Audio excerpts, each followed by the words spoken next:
Hello student, कैसे हैं? बढ़िया होंगे, मस्त होंगे, मजे में होंगे। शुरुआत करते हैं तरंग प्रकाशी की। ठीक है, ये बहुत महत्वपूर्ण चैप्टर है। ठीक है, और यूनिट भी महत्वपूर्ण है। 14 नंबर के इस यूनिट से आ रहे हैं। चलो शुरुआत करते हैं सबसे पहले प्रश्न की। सबसे पहला प्रश्न है आपका है बच्चों, रिक्त स्थानों की पूर्ति कीजिए। इसमें सबसे पहला क्या प्रश्न आया? ज्यामिति छाया में प्रकाश के अतिक्रमण को कहते हैं। ज्यामिति छाया में प्रकाश का अतिक्रमण हम लोगों ने देखो कैसे भाई मान लो कि यहां पर आपका लाइट सोर्स है, ये लाइट सोर्स है, ठीक है, और इसके सामने आपने कोई चीज रख दी, मान लो कोई भी ये स्क्रीन रख दी। अब होना क्या चाहिए कि इस स्क्रीन के इधर सारी तरफ अंधेरा होना चाहिए, पर प्रकाश इधर पहुंचता है। तो इस घटना को अपन क्या कहते थे? प्रकाश का किनारों पे जैसे इस प्रकार से मुड़कर जाता था तो उसे क्या कहते हैं? प्रकाश का विवर्तन कहा जाता है। ठीक, अगले प्रश्न की तरफ बढ़ते हैं। श्वेत प्रकाश पतली फिल्म के रंगीन दिखाई देने की घटना है। तो बच्चा, श्वेत प्रकाश में पतली फिल्म के रंगीन दिखाई देने की घटना को क्या कहते हैं? व्यतिकरण कहते हैं। अगला, तरंग संचरण के दौरान समान कला में दोलन करने वाले बिंदुओं के बिंदु पथ को कहते हैं। तरंग संचरण के दौरान सारे जो बिंदु हैं, तरंग मान लो ये आपकी तरंग जा रही है और इसके सारे बिंदु क्या कर रहे हैं? आपके समान कला में कंपन कर रहे हैं, तो उस बिंदु को आप क्या कहते हैं? तरंगाग्र कहते हैं। इसके सबके बिंदु पथ को क्या कहा जाता है? इसको तरंगाग्र कहा जाता है। अपन ने पढ़े थे 3 प्रकार के तरंगाग्र अपन पढ़ते हैं। समतल तरंगाग्र पढ़ते हैं एक, तो हम एक गोलीय तरंगाग्र पढ़ते हैं, एक बेलनाकार तरंगाग्र हम पढ़ते हैं। 3 प्रकार के तरंगाग्र हम पढ़ते हैं। ठीक है, अगले प्रश्न की तरफ बढ़ते हैं। तीसरा प्रश्न है, बिंदु स्रोत के कारण उत्पन्न तरंगाग्र होता है। अभी मैंने 3 प्रकार के तरंगाग्र की चर्चा कर रहा था, तो ये जैसे मान लो बिंदु स्रोत है, तो बिंदु स्रोत से जो तरंगाग्र उत्पन्न होता है वो कौन सा तरंगाग्र होता है बच्चों? गोलीय तरंगाग्र होता है ना। अगले प्रश्न की तरफ बढ़ते हैं। तरंग स्रोत से प्रेक्षक में दूर जाने के कारण तरंगदैर्घ्य में वृद्धि को कहते हैं तो अभिरक्त विस्थापन। अगला प्रश्न, प्रकाश की तरंगदैर्घ्य बढ़ने पर प्रकाशीय यंत्र की विभेदन क्षमता कम हो जाती है। अगला प्रश्न, सही विकल्प का चयन कीजिए। सबसे पहला है, तरंग एक स्थान से दूसरे स्थान तक संचरण करती है। द्रव्य, ऊर्जा, आयाम और तरंगदैर्घ्य। तो क्या संचरण होता है? एक स्थान से दूसरे स्थान तक ऊर्जा का संचरण होता है। कणों का विस्थापन नहीं होता है। कण क्या करते हैं? एक कण दूसरे कण को क्या करता है? ये मान लो इस प्रकार से जा रही, तो एक कण दूसरे कण को क्या कर देता है? अपनी ऊर्जा स्थानांतरित कर देता है। अगले प्रश्न की तरफ बढ़ते हैं। व्यतिकरण होता है अनुदैर्घ्य तरंगों में, अनुप्रस्थ तरंगों में, दोनों में, कोई नहीं। तो दोनों में होता है, अनुप्रस्थ और अनुदैर्घ्य दोनों में व्यतिकरण होता है। अच्छे विभेदन के लिए दूरदर्शी होना चाहिए। अधिक व्यास का अभिदर्शक, कम व्यास का अभिदर्शक, कम फोकस दूरी का अभिदर्शक और कम फोकस दूरी की नेत्रिका। अच्छा अभिदर्शक किसकी बात कर रहे हैं? हम बात कर रहे हैं दूरदर्शी की। ठीक है, तो दूरदर्शी में यह बात हमें पता है कि जो आपका ऑब्जेक्टिव लेंस होता है, अभिदर्शक लेंस होता है, ठीक है, वो उसकी विभेदन क्षमता क्या होनी चाहिए? अच्छी होनी चाहिए। यानी अधिक व्यास का अभिदर्शक क्या होना चाहिए? लेंस होना चाहिए। अगला, ध्रुवण होता है अनुदैर्घ्य तरंगों में, अनुप्रस्थ तरंगों में, दोनों में, कोई नहीं। ध्रुवण किसको कहा जाता है? तो बच्चों, ध्रुवण की घटना जो ध्रुवण किसे कहा जाता है? Lack of symmetry. ठीक है, सममिति की कमी को ध्रुवण कहा जाता है। तो अनुप्रस्थ तरंगों के अंदर ध्रुवण की घटना होती है, सममिति की कमी होती है। ठीक, अगला प्रश्न, फ्रेनेल दूरी है क्या क्या है?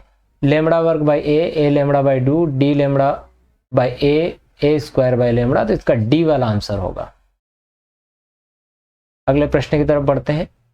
एक वाक्य में उत्तर लिखिए। सबसे पहला प्रश्न है, किसी प्रकाशीय यंत्र की विभेदन क्षमता का सूत्र है? तो इसका सूत्र है विभेदन क्षमता बराबर 1/, विभेदन सीमा। दूसरा प्रश्न है आपका, यंग के द्विस्लिट प्रयोग में व्यतिकरण चित्र पर क्या प्रभाव पड़ेगा यदि यदि दोनों स्लेटों के बीच की दूरी बढ़ा दी जाए तो दोनों स्लेटों के बीच की दूरी बढ़ाने पर फ्रिंज की जो चौड़ाई है वो रिड्यूस हो जाएगी, वो घट जाएगी। ठीक है। अगला, स्रोत की स्लेटों की ओर सरका दिया जाए तो क्या होगा? स्रोत को स्लेटों की ओर सरका दिया जाए तो फ्रिंजों की तीव्रता घटने लगती है और अंततः गायब हो जाएगी। पर्दे की स्लेटों को दूर हटाया जाए तो पर्दे की स्लेटों को दूर हटाने पर फ्रिंज की चौड़ाई बढ़ेगी। अब दोनों स्लेटों के बीच की चौड़ाई बढ़ा दी जाए तो क्या होगा? तो दोनों स्लेटों के बीच की चौड़ाई बढ़ाने पर फ्रिंज दिखाई नहीं देगी। एक वर्णी स्रोत से दूसरी कम तरंग दैर्ध्य वाले एक वर्णी स्रोत को प्रतिस्थापित, मतलब एक वर्णी स्रोत जो है उसको दूसरी कम तरंग दैर्ध्य वाले एक वर्णी प्रकाश स्रोत से प्रतिस्थापित कर दिया, मतलब उसकी जगह उसे रख दिया। तो क्या होगा ऐसी स्थिति में? एक वर्णी स्रोत को दूसरी कम तरंग दैर्ध्य वाले एक वर्णी स्रोत से प्रतिस्थापित करने पर फ्रिंज की चौड़ाई कम हो जाती है। अगला, एक वर्णी स्रोत को श्वेत प्रकाश स्रोत से प्रतिस्थापित किया जाए तो एक वर्णी स्रोत को श्वेत प्रकाश स्रोत से प्रतिस्थापित करने पर केंद्रीय फ्रिंज उसी स्थान पर श्वेत हो जाएगी। यहां स्थान है ना, ये थोड़ा सा जो पिक्चर के पीछे आ गया है तो क्या है लिख लेना इसको। एक वर्णी स्रोत को श्वेत प्रकाश स्रोत से प्रतिस्थापित करने पर केंद्रीय फ्रिंज उसी स्थान पर श्वेत हो जाएगी, इसके दोनों ओर कुछ काली व रंगी फ्रिंजें बनेंगी। अगला, 2 मार्क्स के क्वेश्चंस पर आते हैं। व्यतिकरण क्या है, इसका एक उदाहरण दीजिए।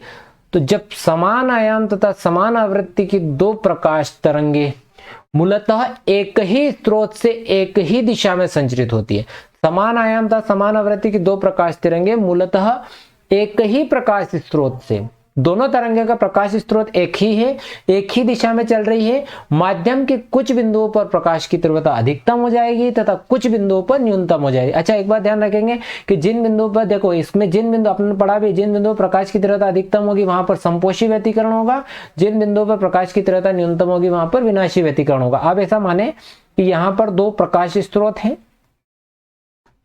ठीक है, 2 प्रकाश तरंगे निकली इस प्रकाश स्रोत से। अब ये 2 तरंगे निकली, अब दोनों तरंगों के जो आयाम है और आवृत्ति समान है और एक ही दिशा में जा रही है, तो कुछ बिंदुओं पर क्या होता है कि प्रकाश की तीव्रता आपको बहुत ज्यादा दिखाई देगी, यानी कि प्रकाश आपको दिखाई देगा, अधिकतम हो जाएगी तीव्रता, और कुछ बिंदुओं पर प्रकाश की तीव्रता क्या हो जाएगी, न्यूनतम हो जाएगी।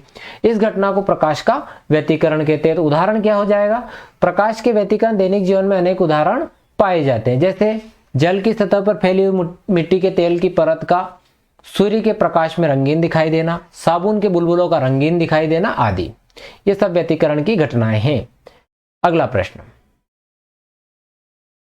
व्यतिकरण की आवश्यक शर्तें। देखो, दोनों तरंगों की आवृत्ति और तरंगदैर्घ्य बराबर होनी चाहिए। दोनों तरंगों की जो आवृत्तियां है वो क्या होनी चाहिए, बराबर होनी चाहिए। उनके आयाम बराबर होने चाहिए। आयाम बराबर अथवा लगभग बराबर भी हो सकते हैं, मतलब कि आयाम लगभग बराबर होना चाहिए। आप ये इस प्रकार से भी लिख सकते हैं इस पॉइंट को कि दोनों तरंगों के आयाम लगभग बराबर होना चाहिए। दोनों स्रोतों के बीच की दूरी बहुत कम होना चाहिए। दोनों प्रकाश स्रोत अत्यंत संकीर्ण होने चाहिए। ठीक है। अगला, हाइगन का तरंग सिद्धांत की मुख्य अभिग्रहितियां। तो देखो, एक तो तरंग सिद्धांत है, इसके नाम से ही मालूम पड़ गया कि प्रकाश तरंगों के रूप में गमन करता है। तो पहली चीज तो आपको याद रह जाएगा, पहला पॉइंट, कि भाई प्रकाश तरंगों के रूप में गमन करता है, यानी प्रकाश तरंगों के रूप में चलता है। तरंगे प्रकाश स्रोत से निकलकर सभी दिशाओं में प्रकाश की चाल से चलती है। प्रकाश की चाल आप सब जानते हैं कितनी होती है, 3 × 10⁸ मीटर प्रति सेकेंड के चलती है। क्योंकि तरंगों के चलने के लिए माध्यम की आवश्यकता होती है, तो हाइगन ये कहते हैं कि एक ईथर एक माध्यम है जो पूरे यूनिवर्स में फैला हुआ एक काल्पनिक माध्यम है, जो भारहीन तथा सभी पदार्थ में प्रवेश कर सकता है। हालांकि बाद में ये प्रयोगों द्वारा यह पता चला कि भाई इस प्रकार का कोई माध्यम उपलब्ध नहीं है यूनिवर्स में। ठीक, अगले प्रश्न की तरफ बढ़ते हैं।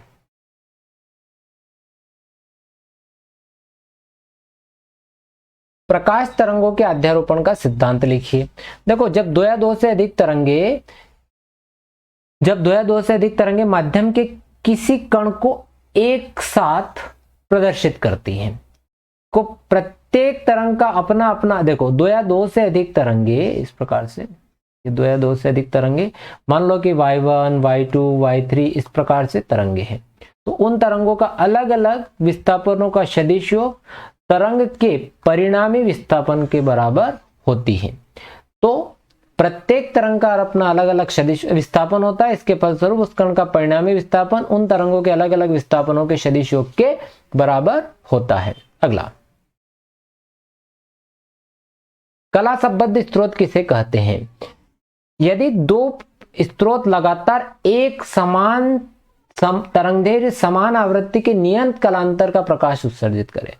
भाई दो स्रोत हैं, दोनों ही अलग अलग है, पर जो प्रकाश आ रहा है उसकी तरंगदैर्घ्य समान है, उसकी आवृत्ति और कालांतर में क्या हो है, नियत है, मतलब एक जैसा है, तो ऐसे स्रोत को आप कला संबद्ध स्रोत कह सकते हैं। अगला प्रश्न, कम ऊंचाई पर उड़ने वाले वायुयान ऊपर से गुजरते हैं तो हमें कभी कभी टेलीविजन के पर्दे चित्र हिलते हुए दिखाई देते हैं। जैसे छत से ऊपर से निकला मान लो, तो अपने को ऐसा लगेगा कि देखो वायुयान के टीवी सिग्नल को परावर्तित कर देता है। जैसे आपका वायुयान क्रॉस कर रहा है यहाँ पर बिल्डिंग के ऊपर से, तो क्या करेगा, वो सिग्नल को परावर्तित कर देगा। टीवी एंटीना प्रेषित सीधे आने वाले टीवी सिग्नल वायुयान से परावर्तित होकर आने वाले टीवी सिग्नल के बीच व्यतिकरण होता है। इसके फलस्वरूप टीवी चित्र के पर्दे अपने को हिलते हुए दिखाई देते हैं। अगला प्रश्न 3 नंबर में आ गए हैं। दोनों तरंगों की तीव्रताओं का अनुपात 1:9 है। यदि तरंगे व्यतिकरण करती हैं तो महत्तम और न्यूनतम तीव्रताओं का अनुपात ज्ञात कीजिए। तो देखो आपको एक तीव्रताओं का अनुपात यहां पर दे रखा है। तीव्रताओं का अनुपात बच्चों होता है, आप जानते हैं, यहां दे रखा है 1:9। तीव्रताओं का अनुपात 1:9 है। अब हम ये जानते हैं कि जो तीव्रता है वो आयाम के वर्ग के अनुक्रमानुपाती होती है। ठीक, अर्थात मैं ये कह सकता हूं कि देखो I1 बराबर के A1 का वर्ग, I2 बराबर के A2 का वर्ग। ठीक है, तो दोनों का अनुपात देखो I1 अनुपात I2 बराबर के A1 वर्ग बटे के A2 वर्ग। तो I1 I2 का अनुपात कितना है बच्चों आपके पास 1:9। A1 का वर्ग बटे A2 का वर्ग, वर्ग हटा के अंडर रूट लग जाएगा, तो A1 अनुपात A2 बराबर 1/9 अंडर रूट 9, कितना हो गया ये 1/3। तो बच्चों आया A1 अनुपात A2 बराबर 1:3। ठीक, इसको पूरा मान लेते हैं, तो A1 बराबर अपन A लेट कर लेते हैं और A2 बराबर अपन 3A कर लेते हैं। निकालना क्या है आपको, महत्तम और न्यूनतम तीव्रताओं का अनुपात। ठीक है, तो पहले महत्तम तीव्रता, ठीक है, तो महत्तम तीव्रता क्या हो जाएगी आपकी, A मैक्सिमम बराबर A1 प्लस A2, यानी कि A प्लस 3A, तो ये हो गया आपके पास 4A। न्यूनतम तीव्रता A minimum is equal to, अब क्या हो जाएगा A1 माइनस A2। ठीक है, तो क्या आ जाएगा 3A माइनस A, ये आपके पास आ गया 2A। अब आपको यह पता है कि तीव्रता जो है आयाम के वर्ग के अनुक्रमानुपाती होती है, क्लियर है। तो अब इनके क्या करना है, अपन अनुपात निकालेंगे महत्तम और न्यूनतम तीव्रता का। तो महत्तम तीव्रता, महत्तम तीव्रता बटे महत्तम न्यूनतम तीव्रता बराबर क्या हो जाएगा, आयाम, महत्तम आयाम का वर्ग न्यूनतम आयाम का वर्ग। तो महत्तम आयाम कितना हो गया बच्चा, महत्तम आयाम आ गया 4A, न्यूनतम आयाम आ गया 2A का वर्ग। A से कैंसिल कर दो, 2 दूनी 4, क्या आ जाएगा, वर्ग आ जाएगा 4/1, यानी 4:1। ठीक, तो महत्तम और न्यूनतम तीव्रताओं का अनुपात कितना हो गया बच्चों, 4:1। अगले की तरफ बढ़ते हैं। व्यतिकरण और विवर्तन में अंतर लिखिए। एक तरफ व्यतिकरण, एक तरफ विवर्तन। व्यतिकरण क्या होता है, तो दो कला संबद्ध स्रोतों से आने वाली तरंगों के अध्यारोपण के कारण व्यतिकरण प्रतिरूप बनता है।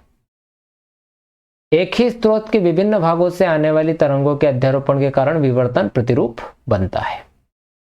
व्यतिकरण फ्रिंजें प्राय समान चौड़ाई की होती हैं। विवर्तन फ्रिंजें प्राय समान चौड़ाई की नहीं होती हैं। सभी दीप्त फ्रिंजों की तीव्रता समान होती है। क्रमिक दीप्त फ्रिंजों की तीव्रता लगभग घटती है। अगला प्रश्न, हाइगेन की द्वितीय तरंगिका का सिद्धांत। द्वितीय तरंगिका का सिद्धांत क्या कहता है कि किसी माध्यम में प्रकाश स्रोत से जब तरंगे निकलती हैं तो स्रोत सभी दिशाओं में स्थित माध्यम के कण कंपन करने लगते हैं और माध्यम का वह पृष्ठ जिसमें सभी कण समान कला में कंपन करते हैं उस पृष्ठ को तरंगार्क कहते हैं। तो तरंग स्रोत से तरंग की दूरी बहुत अधिक हो जाती है जब तरंगार्क संप्लत होता है। अब देखो, जितने भी कण कंपन कर रहे हैं, मान लो ये कण कंपन कर रहे हैं बच्चों, ठीक है, तो ये तरंगाग्र बन रहा है। अब ये जो कण है ये भी क्या करेगा, नया तरंगाग्र बनाएंगे। ये कण भी अपना एक नया तरंगाग्र बनाएंगे और उस नए वाले तरंगाग्र को ही अपन द्वितीय तरंगिकाएं कहते हैं। तो क्या लिखा है अपन ने, तरंगाग्र जितने भी माध्यम के कण उपस्थित होते हैं वे सभी कण एक नवीन तरंग स्रोत का कार्य करते हैं और नए तरंग स्रोत में सभी दिशाओं में तरंगे कंपन करती हैं और इन्हें द्वितीय तरंगिकाएं कहते हैं। द्वितीय तरंगिकाओं की चाल प्राथमिक तरंग की चाल के बराबर होती है, अर्थात ये प्रकाश की चाल से चलती है। किसी समय गमन करती हुई द्वितीय तरंगिकाओं का आवरण या उन्हें स्पर्श करता हुआ पृष्ठ अगर खींचते हैं तो उस आवरण या पृष्ठ को क्या कहते हैं, हम तरंगाग्र कहते हैं। अगला प्रश्न है आपका, यंग के प्रयोग में फ्रिंज चौड़ाई के लिए व्यंजक प्राप्त कीजिए। शुरू करते हैं। देखो, ये आपका चित्र है, इसमें ये S1 S2 आपको दो स्लिटें दिखाई दे रही है, ठीक है।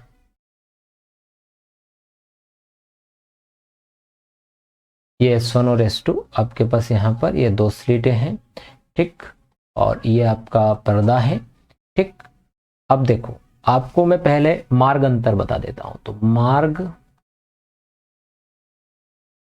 अंतर, तो मार्ग अंतर डेल बराबर ये वाला, देखो आपका जो S2A वाला, ये S1P और S2P, तो अपन माइनस कर लो आप, S2P माइनस S1P बराबर क्या आ जाएगा आपका S2A, ठीक है।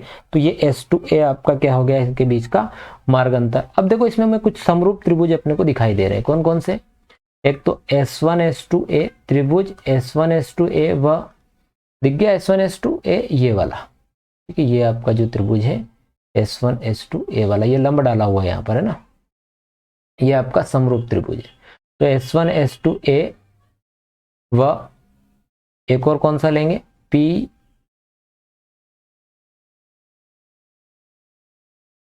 इस वाले को मैं O दे देता हूं ना, ये बीच में यहाँ पर O है ना, तो क्या हो जाएगा PO P0, समरूप है। दिख ही रहा है समरूप आपको, दोनों, ये 90 का एंगल इसमें भी है, इसमें भी ये 90 का एंगल है, ठीक है। तो दो एंगल इक्वल हो गए और ये एक एंगल इनमें और इसमें कॉमन आ रहा है, ठीक है।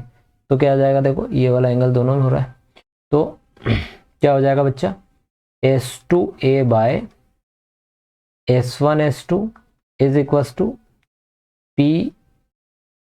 PO नॉट बाय OP, ठीक। यहां से अपने पास अब S1 S2 का डिस्टेंस कितना अपने पास 2D है, तो ये आ गया 2D, और PP नॉट अपने पास कितना है, Y है, ठीक। OP को अपन ये D कर देते हैं, कैपिटल D, ठीक है। तो ये आपके पास कैपिटल D हो गया। तो S2A is equal to Y into 2D by D, ठीक। और ये S2A को अपन यहां रख देंगे, तो ये क्या आ गया आपके पास, मार्ग अंतर। तो मार्ग अंतर हमारे पास क्या आया बच्चा, डेल बराबर S2P minus S1P is equal to Y into 2D by D, ठीक। यहां तक तो किसी को कोई दिक्कत होनी नहीं चाहिए। अब देखो, इसमें दो प्रकार की फ्रिंजें बनती बेटा, दीप्त और अदीप्त। तो पहले अपन निकालेंगे NV दीप्त फ्रिंज की स्थिति, NV दीप्त फ्रिंज की स्थिति, ठीक। तो NV दीप्त फ्रिंज क्या हो जाएगी आपकी, देखो ये YN into 2d/d is equal to n lambda आता है, वो तो अपने को क्लियर है ही सही पहले से। तो ये nवीं दीप्त फ्रिंज की आ जाएगी। तो निकाल लो यहाँ पर yn इज इक्वल टू क्या आ जाएगा, ये d का इंटू इधर कर दो, तो dn लैम्बडा बाय 2d। और जो n है इसकी वैल्यू क्या हो सकती है, तो इसकी वैल्यू 0 1 2 3 ये हो सकती है। तो ये तो था आपका nवीं दीप्त फ्रिंज के लिए। अब nवीं अदीप्त के लिए भी निकाल लेते हैं। तो nवीं अदीप्त फ्रिंज की स्थिति, तो nवीं अदीप्त के लिए क्या आ जाएगा बच्चा, टेल बराबर होगा हमारे पास 2n-1 लैम्बडा बाय 2। ठीक, तो y n dash 2d by क्या था हमारे पास, d आ जाएगा, तो ये आ जाएगा 2n-1 लैम्बडा बाय 2।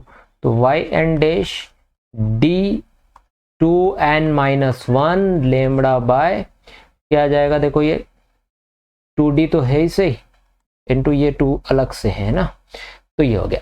तो ये आपके पास yn आ गया। अब देखो nवीं दीप्त और nवीं अदीप्त आ गई, पर हमारे पास जो प्रश्न आया है वो ये नहीं है कि अपने को nवीं दीप्त अदीप्त के लिए, अपने को चाहिए कि फ्रिंज चौड़ाई के लिए व्यंजक। तो अब दीप्त फ्रिंजों की चौड़ाई के लिए अपन निकालेंगे, है ना। तो हम क्या करेंगे, फ्रिंज चौड़ाई की गणना करेंगे।